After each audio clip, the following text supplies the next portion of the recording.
வாருங்கள் என்று சொன்ன போது நான் மகிழ்ச்சியாக இருந்தேன் என்று பக்தன் சொல்லுகிறார். நாமும் ஆண்டவரை மகிழ்ச்சியோடு ஆராதிக்கலாம். வாருங்கள்.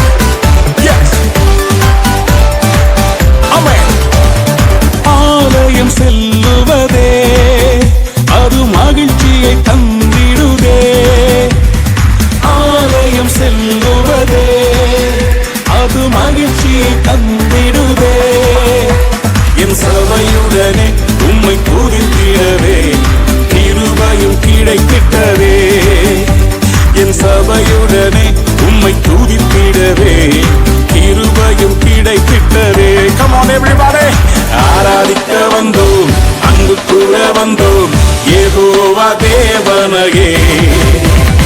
துதித்திட வந்தோம், தொழுதிட வந்தோம், தூயவர் இயேசுவையே. கைகளை தட்டி சேர்த்து சொல்லுவோம். ஆராதிக்க வந்தோம், அங்கு கூட வந்தோம், யெகோவா தேவனையே. துதித்திட வந்தோம், தொழுதிட வந்தோம், தூயவர் இயேசுவையே. எங்கள் எல்லா நிலைகளையும் கடந்து நாங்கள் உமக்கு ஸ்தோத்திர கவிகளை பாடி எங்கள் உள்ளத்தின் ஆழத்தில் நமக்கு ஸ்தோத்திரம் செலுத்த கடந்து வந்திருக்கிறோம். இறைவா, எங்களோடும் எங்கள் வாழ்வோடும் இடைவெளியாக பேசும் ஆண்டவரே, நன்றி கேட்கிறோம். எங்கள் செவிகள் திறக்கப்படட்டும், எங்கள் சிந்தனைகள் சீர்படட்டும், எங்கள் எண்ணங்கள் நிலவட்டும். நாங்களும் உம்மை காண வேண்டும் என்று வந்திருக்கிறோம். நீ எங்களுக்கு உண்மை காட்டும். இயேசுவின் வேண்டி நிற்கிறோம் பிதாவே, ஆமென். நாம் அனைவரும் அமர்வோம். அழகான ஒரு நட்சத்திரம் தோன்றிற்று. அது தோன்றிற்று.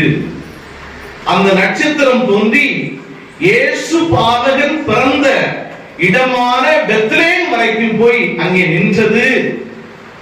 இந்த நட்சத்திரத்தை பின்பற்றி சென்ற ஒரே கூட்டத்தார், பல கூட்டத்தார் அல்ல, ஒரு கூட்டத்தார் இயேசு பாலனை பணிந்து வணங்கி படைத்து திரும்பினார்கள்.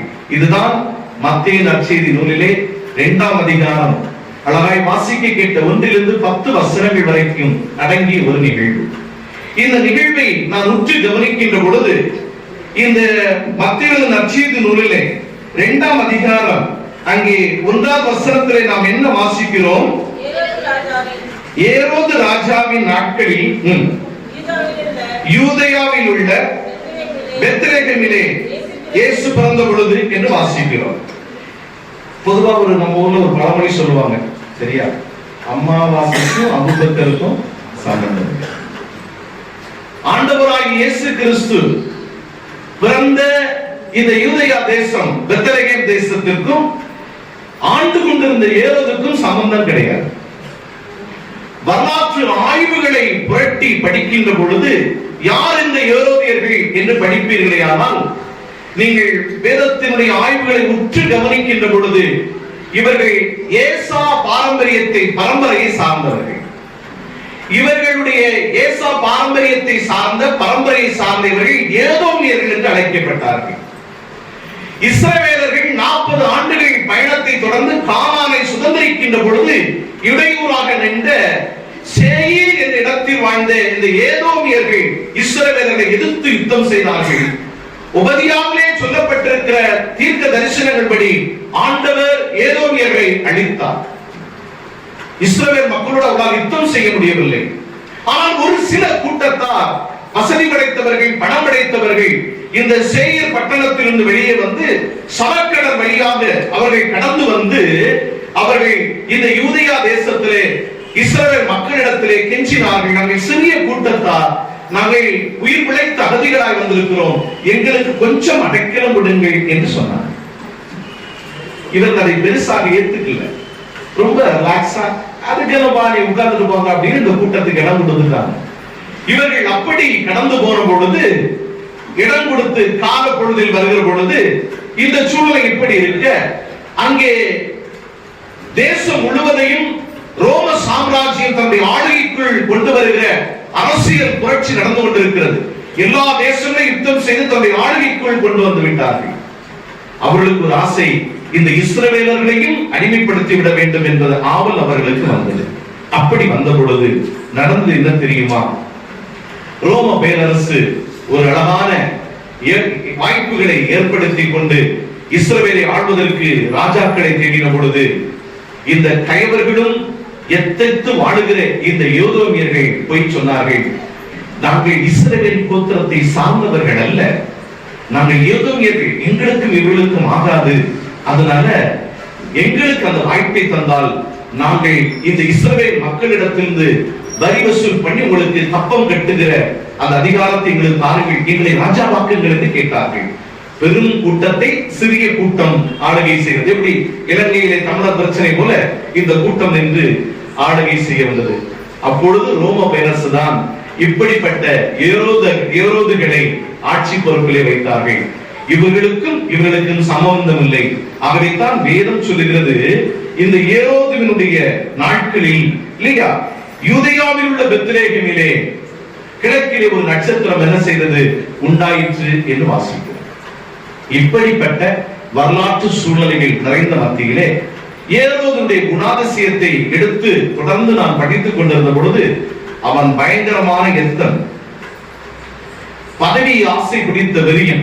நீங்க பின்னாடி படிப்பீங்க, அவர்கள் சாஸ்திரிகள் போய் கேட்டபோது அவன் ஏன் கலங்கினான் என்பதற்கெல்லாம் சொல்லுகிறேன். தனக்கு இருக்கிற அந்த பதவியை எந்த நிலையிலும் யாருக்கு கொடுக்க மாட்டான். யாரையாவது சந்தேகம் வந்துச்சு, என் பதவிக்கு அச்சம் வருது அப்படின்னு சொல்லிட்டா உடனே அவர்களை கொண்டு விடுவான். மனைவியானாலும் கொண்டிருக்கிறான், பிள்ளைகளையும் கொண்டிருக்கிறான். கிட்டத்தட்ட வரலாற்று ஆய்வுகள் சொல்கிறது, தன்னுடைய பதவிக்கு எதிராக யோசித்தவர்களை 42 பேரை தீயில் கொளுத்தின. அவ்வளவு கொடூரமான மனிதன், கொடூரமான ராஜா, அப்படிப்பட்ட கொடூரம் நிறைந்தவர். அவரை குறித்து ஒரு ஆசிரியர் சொல்லுகிற பொழுது, ஏரோதுவின் வீட்டில் பன்றிகளாய் இருப்பது நல்லது, குழந்தைகளாய் இருந்தாலே நம்பிக்கை இல்லை என்று சொல்கிறார். பிள்ளைகளாய் இருப்பதை காட்டிலும் அவனுடைய வீட்டிலே பண்டிகைகளாய் இருந்தால் தான் வாழுகிற நம்பிக்கை இருக்கும் என்று சொல்லுகிற அளவிற்கு அவனுடைய கொடுங்கோல் நிகழ்வு அந்த தேசத்தில் இருந்து கொண்டிருந்தது.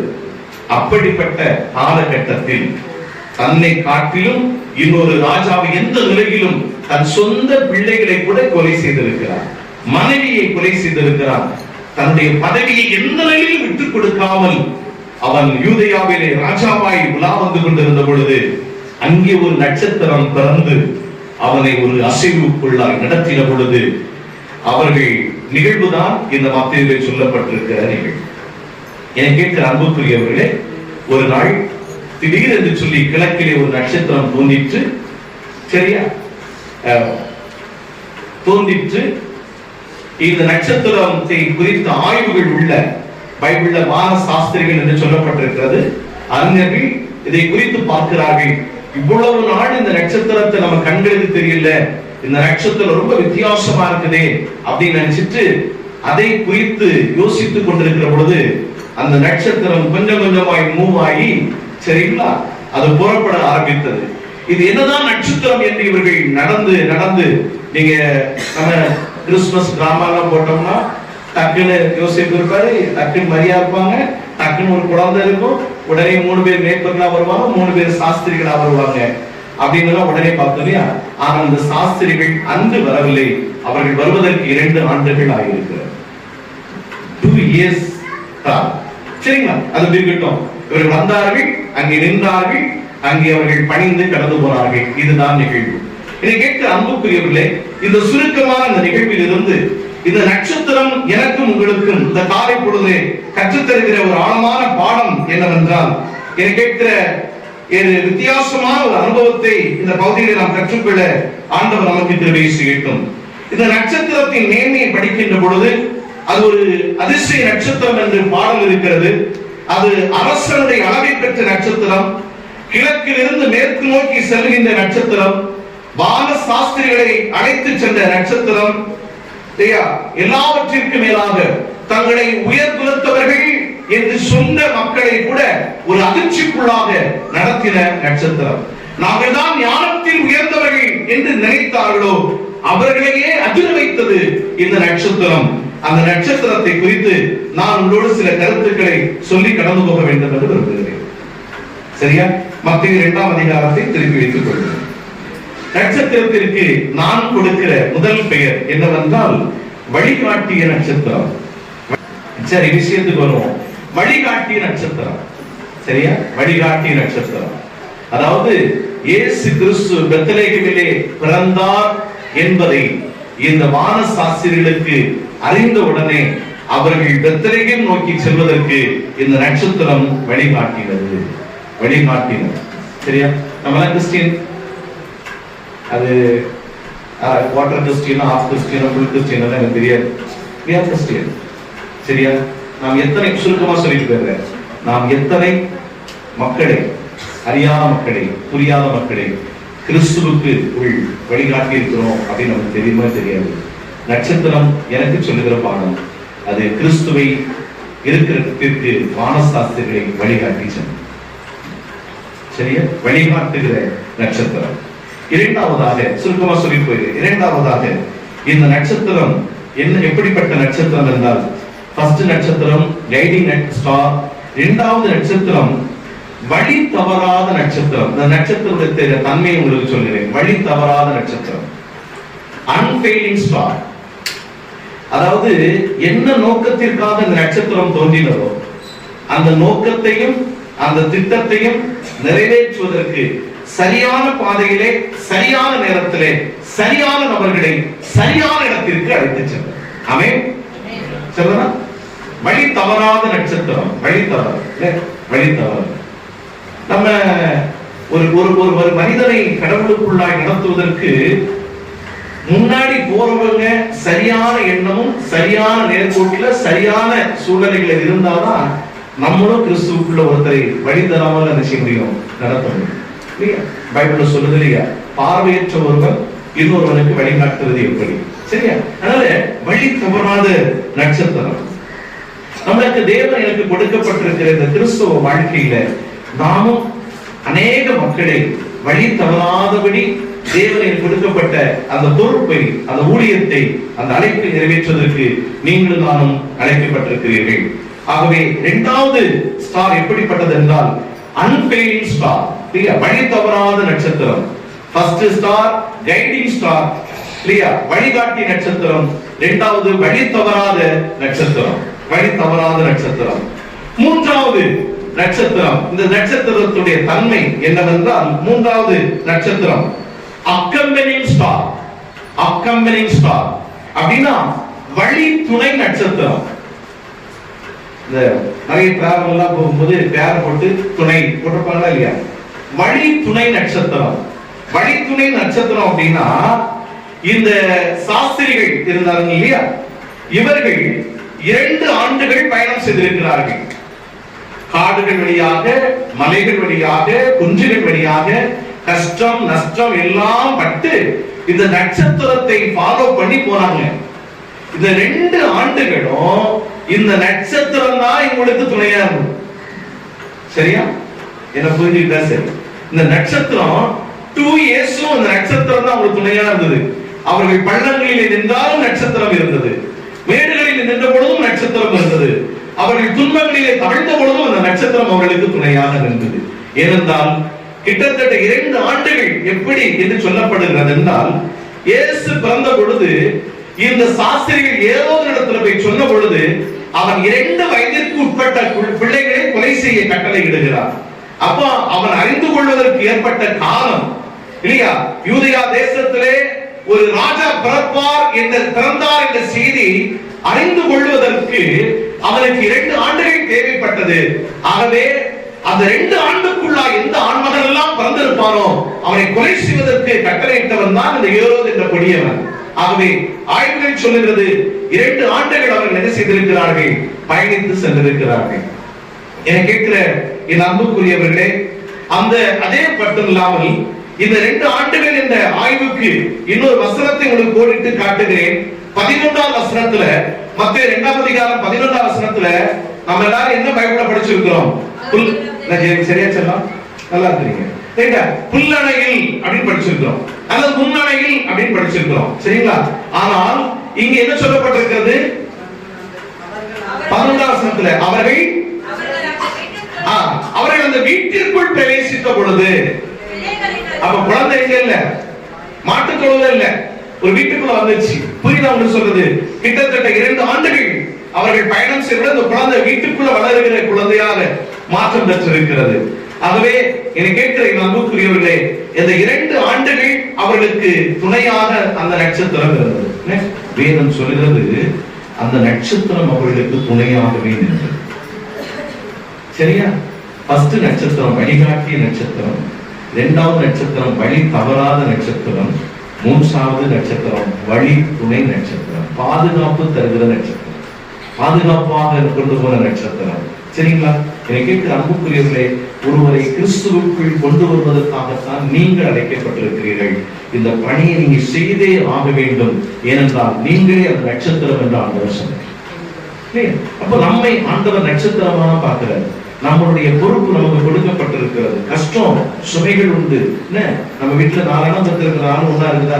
ஒண்ணு பண்ணியா இருக்கு, ஒண்ணு சிங்கமா இருக்கு, ஒண்ணு நாயா இருக்குது, ஒண்ணு கழுதை இருக்குதா இல்லையா? எல்லாத்தையும் நம்ம ஒரே குண்டாலதான் சோறு போடுகிறோம். அப்படிதான் இருக்கும். சரிங்களா? அதனால இவைகள் எல்லாம் கடந்து நாம் செய்ய வேண்டிய காரியங்கள். இந்த பிள்ளைகள் கடவுளுக்குள்ளாய் வருவதற்கு நீங்கள் துணையாக இருப்பதற்காகவே அழைக்கப்பட்டிருக்கிறீர்கள். அல்லேலூயா. அந்த நம்பிக்கை நமக்கு பிறக்கட்டும் இந்த கிறிஸ்து பிறப்பின் காலத்திலே. 3வதும் 4வதாக எப்படிப்பட்ட ஸ்டார் என்றால் வழி மொழி நட்சத்திரம். புரியுதா? அஸ்யூரிங் ஸ்டார், வழிமொழி நட்சத்திரம். அது என்ன வழிமொழி? வழிகாட்டி நட்சத்திரம், வழி போச்சா? வழிகாட்டி நட்சத்திரம், வழி தவறாத நட்சத்திரம், வழி துணை நட்சத்திரம், இப்பொழுது வழிமொழி நட்சத்திரம். ஆண்டவராகிய இயேசு கிறிஸ்து இந்த உலகத்திலே பிறப்பார் என்று ஏற்கனவே தீர்க்கதரிசிகளால் சொல்லப்பட்டாயிற்று, முன்மொழிந்தாயிற்று. சரியா? இயேசு பிறப்பார் என்பது முன்மொழிந்தாயிற்று, முன்மொழிந்திருக்கிறார்கள். ஏனென்றால் நீங்கள் எண்ணாகமத்தின் புத்தகத்தில் 24:17 வீடுகளிலே சென்று வாசியுங்கள். ஆதியாகமம் 49:10 10:1-2 வசனங்கள் எல்லாம் வீடுகளிலே சென்று படிக்கின்ற பொழுது ஏற்கனவே ஆண்டவராய் இயேசு கிறிஸ்து பிறப்பார் என்று முன்மொழியப்பட்டாயிற்று. அப்படிப்பட்ட நிகழ்வை இந்த நட்சத்திரம் வழிமொழிந்து நிற்கிறது. வழிமொழி நட்சத்திரம். இயேசுதான் பாலகன் என்பதை இந்த நட்சத்திரம் வழிமொழிந்து காட்டுகிறது. சரியா? வழிமொழிந்து காட்டுகிறது இல்லையா? நம்முடைய வாழ்க்கையில இல்லையா நாம் எப்படி மற்றவர்களை வழிமொழிந்து நிற்கிறோம் இல்லையா? ஒரு தம்பியோ அல்லது ஒரு தங்கச்சியோ ஒரு பிள்ளைகளோ ஒரு பணிகளை செய்கிற பொழுது நாம் என்ன செய்யணும்? என்கரேஜ் பண்ணணும். என்கரேஜ் பண்ணணும் இல்லையா? ஊக்கப்படுத்துதல். அதை நம்ம என்ன செய்யறோம்? பாஸ்னி ஐயா நீங்களே திட்டுறீங்க என்ன? என் பிள்ளை ஏதோ ஒண்ணு பாடிச்சது இந்த ஜானகி மாதிரி, சரிங்களா? அதை நீங்க பாராட்டாம ஏதோ சொல்றீங்க ஐயா. புரியுதுங்களா? வழிமொழிகள் என்ன வழிமொழியன் அப்படின்னா, இவர்கள் தேவனால் எனக்கு கொடுக்கப்பட்டவர்கள், இவர்கள் தேவனுக்குரியவர்கள் என்று நாம் வழிமொழிய வேண்டும். புரியுதா? உங்களுக்கு கொடுக்கப்பட்ட பிள்ளைகள் இருக்கிறாங்க பாத்தீங்களா? இவர்கள் தேவனால் எனக்கு கொடுக்கப்பட்டவர்கள். இந்த திருச்சபை எனக்காய் தேவனால் எனக்கு கொடுக்கப்பட்ட திருச்சபை. இந்த திருச்சபை இந்த பிள்ளைகளும் தேவனுக்குரியவர்கள் என்று நாம் என்ன செய்யணும்? வழிமொழிய வேண்டும், உறுதிப்படுத்த வேண்டும் இல்லையா? ஊக்கப்படுத்த வேண்டும். ரொம்ப அவசியம் நம்முடைய வாழ்க்கையில. இல்லைன்னா ஒண்ணுமே செய்ய முடியாது. என்ன? சரியா? நிறைவாக நான் உங்களோடு கூட கற்றுக்கொள்கிற ஒரு அடுத்த ஒரு நட்சத்திரம் வழிகாட்டிய நட்சத்திரம், வழி தவறாத நட்சத்திரம், வழித்துணை நட்சத்திரம், வழிமொழிந்த நட்சத்திரம், கடைசியாக வழிபாட்டிற்கு வழிபட உதவிய நட்சத்திரம். வழிபட உதவிய நட்சத்திரம். என் தமிழ் சரியாக இருக்குமே. இந்த நட்சத்திரம் கடைசியா சமயம் போதாது, கடைசியா கொண்டு போய் இல்லையா யாருக்கும் தலைவணங்காத சாஸ்திரிகளை, என்ன நல்லா கவனிக்கணும், யாருக்கும் தலைவணங்காத சாஸ்திரிகளை, இவனுங்கதான் நாட்களையும் ராஜாக்களுக்கு நல்லதையும் கெட்டதையும் சொல்லிருக்கிறார். அவ்வளவு அதிகாரம் பெற்றவனை கூட இந்த பாலகனுக்கு முன்பாக சாஷ்டாங்கமாக விழ வைத்தது என்றால் அந்த நட்சத்திரம் இவர்களை வழிபட வைத்தது. அல்லேலூயா, அல்லேலூயா. இசை மழையில் தென்காவி பொழிந்து கர்த்தர் ஜெனித்தார், அன்பாய் பாடுங்கள். இசை மழையில் தென்காவி பொழிந்து கர்த்தர் ஜெனித்தார், அன்பாய் பாடுங்கள்.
எல்லாவற்றிற்கும் மேலாக எந்த ராஜாவுக்கு தங்கள் அதிகாரத்தை சொல்லுவார்களோ அந்த ராஜாவினிடத்திலே போய் நின்று, நீரல்ல ராஜா, யூதேயா தேசத்திலே பெத்லகேமிலே ஒரு ராஜா பிறந்திருக்கிறார், சொல்லு ராஜாவே என்று கேட்கின்ற அளவிற்கு துணிச்சலையும் இந்த நட்சத்திரம் பெற்று தந்தது. அல்லேலூயா.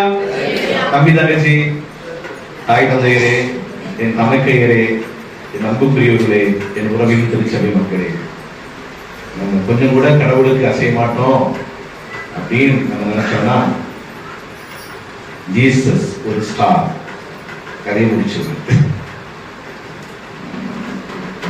வணங்காத கழுத்துகளும் வணங்கும், மடங்காத கால்களும் மடங்கும், கும்பிடாத கரங்களும் கும்பிடும், அந்த அளவிற்கு அந்த நட்சத்திரம் செயலாற்றும். சரியா? அப்போ இந்த சாஸ்திரிகள் புறப்பட்டு வரா, டிராவல் பண்ணி வந்து எடுத்து நேரா வந்துட்டே இருக்கும்போது சின்ன சறுக்கல். இவன் மைண்ட் எல்லாம் என்ன இருந்து அப்படின்னா, ராஜா எங்க பிறப்பாரு, ராஜாவின் அரண்மனையில் பிறப்பாரு தானே. டக்குன்னு அது வரைக்கும் ஸ்டாரை ஃபாலோ பண்ணவன் டக்குன்னு ஒரு நிமிஷம் தன் சுய புத்தியின் மேல் சாய்ந்து அரண்மனைக்குள்ள போயிட்டு ராஜாட்ட கேட்கிறான், ஏரோதே நீ வாழ்க அப்படின்னா. ஆய்வுகள் சொல்லுகிறது நம்ம எல்லாம் 3 சாஸ்திரிகள் தான் அப்படின்னு சொல்லுகிறோம். எங்கேயும் எத்தனை சாஸ்திரிகள் சொல்லப்படல. ஆனால் ஆய்வுகள் சொல்லுகிறது பல நாடுகளில் இருந்து சாஸ்திரிகள் புறப்பட்டிருக்கிறார்கள். இன்னொரு ஆய்வு சொல்லுகிறது இந்தியாவிலிருந்து போயிருக்கிறார்கள், சீனாவிலிருந்து போயிருக்கிறார்கள், சாஸ்திரிகள் போயிருக்கிறார்கள். அப்போ இவங்க எல்லாரும் போய் நின்று கேட்கிறான், ராஜாவே எங்க ராஜா பிறந்து இருக்கிறார் சொல்லணும்னா, ஏற்கனவே தன்னுடைய பதவி பெறுவோன்னு பயத்தில் இருந்தவன் கலங்கிட்டு இருந்த என்ன ஆயிருப்பா யோசிச்சு பாருங்களேன். அப்படிதான் பிள்ளைகளை குறை செய்வதை கட்டளையிட்டவன்.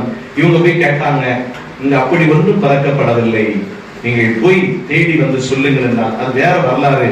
இவர்கள் புறப்பட்டு என்ன செய்தார்கள், அதுவரைக்கும் நட்சத்திரம் ஃபாலோ பண்ணின சாஸ்திரிகள் சுய புத்தியின் மேல் சாய்ந்ததுனால அரண்மனைக்குள்ள போய் பெரிய குழப்பத்தை உண்டு பண்ணாங்க.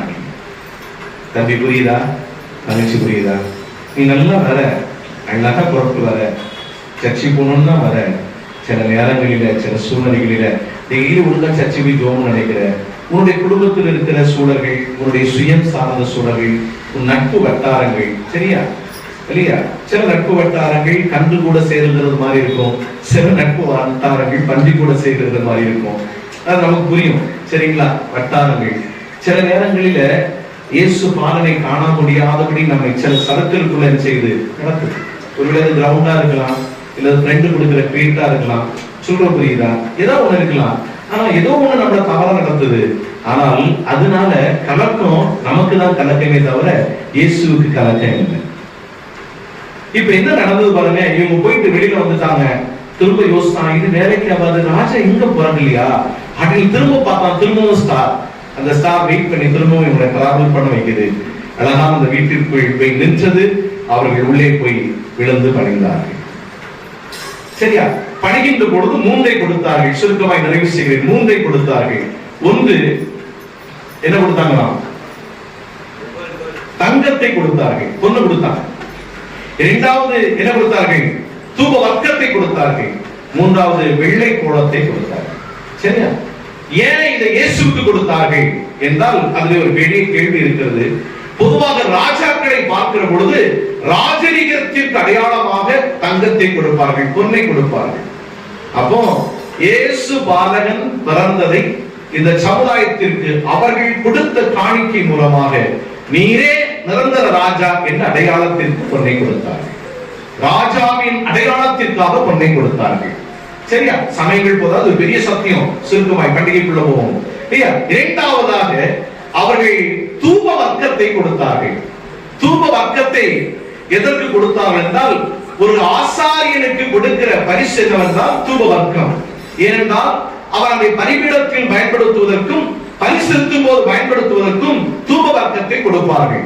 இந்த நம்முடைய கத்தோலிக்க திருச்சபையில் இந்த தூப வர்க்கங்கள் தொழுகையில் பயன்படுத்தப்படுகிறதை கொடுப்பார்கள். ஏனென்றால் இயேசுவே பிரதான ஆசாரி என்பதற்கு அடையாளமாய் கொடுத்தார்கள். சரியா? தூப வர்க்கத்தை கொடுத்தார்கள். சரியா? மூன்றாவதாக வெள்ளை கோலம் எதற்கு கொடுத்தார்கள் என்றால், ஒரு வாட்டி ராஜாவை பார்த்துட்டு திரும்ப வருகிற பொழுது இந்த ராஜாவை பார்க்க வாய்ப்பு கிடைக்காம போகலாம். ஒருவேளை ராஜா மரித்து போயிட்டாரா என்ன பண்றது? அப்படி மரித்தால் அவர்களை பார்க்க வாய்ப்பு கிடைக்காது இல்லையா? அப்படி மரிக்கின்ற பொழுது ராஜாவின் உடலை எம்பாவிங் பண்ணுவதற்காக அவர்கள் அந்த வெள்ளை கோலத்தை கொடுப்பார்களாம். அப்படியானால் ஆண்டவராய் இயேசு கிறிஸ்துவுக்கு எதற்காக இதை கொடுத்தார்கள் என்றால், அவர் ராஜாவாய் மட்டுமல்ல, பிரதான ஆசாரியனாய் மட்டுமல்ல, உலகத்தின் பாவத்தை சுமந்து தீர்க்கிற தேவ ஆட்டுக்குட்டியாக மரிப்பார் என்பதற்கு அடையாளத்தையும், அவர் உடல் அடக்கம் செய்யப்படும் என்பதற்கு அடையாளமாக இந்த வெள்ளை கோலத்தை பரிசாக காணிக்கையாய் படைத்து சாஸ்தாங்கமாய் விழுந்தார். நம்ம கடவுளை தொழுது கொள்ள வந்திருக்கிறோம், சரியா? நாம் அவரை இந்த சமுதாயத்திற்கு எப்படி காட்ட விரும்புகிறோம்? ராஜாவாக காட்ட விரும்புகிறோமா? ஆசாரியனாக காட்ட விரும்புகிறோமா? இல்லை என் வாழ்வை மீட்க வந்த மீட்பர் என்ற அடையாளத்தை அவருக்கு நாம் வைத்துக் கொள்கிறோமா? என்ன எண்ணத்தோடு இந்த தொழுகையை நாம் பங்கு கொண்டிருக்கிறோம்? ஆகவே கேட்கிற நண்பர்களே, இந்த நட்சத்திரம் எனக்கு கற்றுத்தந்த ஆழமான பாடம் இல்லையா? வழிகாட்டிய நட்சத்திரம், வழிகாட்டிய நட்சத்திரம், வழி தவறாத நட்சத்திரம். அடுத்தது தப்பு சொல்லக்கூடாது. ஃபர்ஸ்ட்ல இருந்து வழிகாட்டிய நட்சத்திரம். 2024 கிறிஸ்துமஸ், 2054 கிறிஸ்துமஸ் வரும்போது நீங்க சொல்லணும், ரைட்டா? இந்த நட்சத்திரம் அழகா கட்டிருக்கிறாங்க இல்லையா? ஸ்டார பாருங்க, இந்த நட்சத்திரம் வழிகாட்டிய நட்சத்திரம், வழி தவறாத நட்சத்திரம்,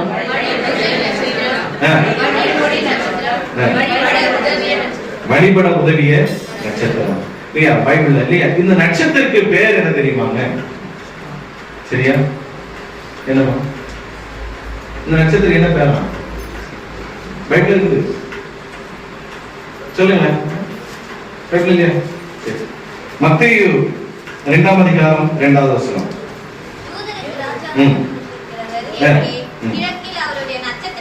கிழக்கில் யாருடைய நட்சத்திரம்? அவருடைய நட்சத்திரம். அப்ப இந்த நட்சத்திரத்துக்கு பேர் என்ன? இயேசுவின் நட்சத்திரம், அவருடைய நட்சத்திரம், இயேசுவின் நட்சத்திரம். சரியா? இதை பணிந்து கொள்ள, இயேசு பாதகனாய் பிறந்ததை பணிந்து கொள்ளதான் இவ்வளவு பிரயாசம், இவ்வளவு ஆயத்தங்கள், இவ்வளவு பணிகள், இவ்வளவு சிரமங்கள் எதற்காக? இந்த பாலகனை இந்த சமுதாயத்திலே பறைசாற்றுவதற்காக. ஆகவே இதை கேட்கிற அன்புக்குரியவர்களே, இயேசு அந்த நட்சத்திரத்தை போல இந்த சமுதாயத்திலே ஆண்டவர்களை நட்சத்திரமாக வைத்திருக்கிறார் இல்லையா? நீங்க தான் ஒரு ஸ்டார், அந்த ஸ்டார் எல்லாம் இல்லை, நீங்க வேற ஸ்டார், சரியா?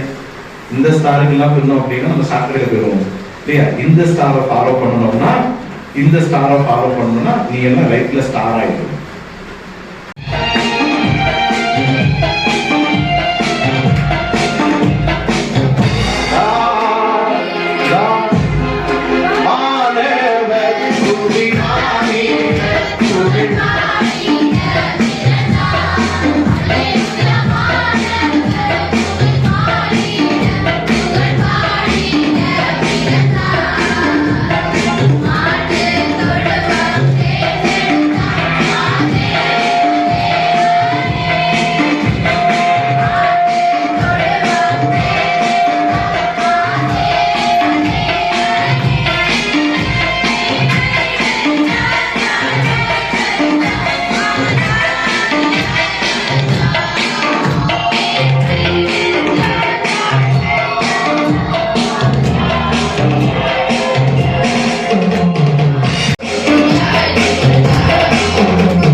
நாம் இன்றுவாறே